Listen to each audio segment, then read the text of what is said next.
మతతత్వ పార్టీలతో పొత్తు పెట్టుకొని ముస్లింల ప్రయోజనాలకు టీడీపీ అధినేత చంద్రబాబు నాయుడు తూర్పు పొడుస్తున్నారని రాష్ట్ర వ్యవసాయ సహకార శాఖ మంత్రి కాకాని గోవర్ధన్ రెడ్డి విమర్శించారు. ముత్తుకూరు మండలంలోని మామిడిపూడి గ్రామంలో శుక్రవారం సాయంత్రం ఎన్నికల ప్రచారం నిర్వహించారు. ఈ సందర్భంగా ఆయన మాట్లాడుతూ రాజ్యాంగాన్ని మార్చాలని ప్రయత్నిస్తున్న శక్తులతో చంద్రబాబు పొత్తు కుదుర్చుకున్నారని విమర్శించారు. గత 5 ఏళ్లుగా వైఎస్ఆర్ కాంగ్రెస్ పార్టీ పరిపాలనలో పేదల సంక్షేమం కోసం నిరంతరం పనిచేస్తామని తిరుపతి ఎంపీ అభ్యర్థి గురుమూర్తితో పాటు తనను భారీ మెజార్టీతో గెలిపించాలని విజ్ఞప్తి చేశారు.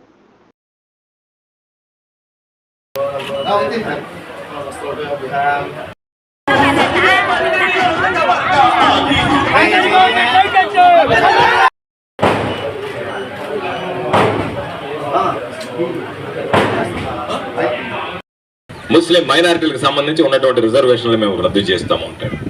ముస్లిం మైనారిటీల మనోభావాలకు వ్యతిరేకంగా మాట్లాడుతున్నారు. అటువంటి మాట్లాడేటువంటి వ్యక్తులతో చంద్రబాబు ఇంట్లో కూర్చొని మంత్రాలు చేసి వాళ్ళతో కలిసి పొత్తు పెట్టుకుని ఈరోజు సెక్యులర్ భావానికి విరుద్ధంగా చంద్రబాబు ప్రకటిస్తున్నాడు లేదా ఒక్కసారి మీరు ఆలోచన చేయండి.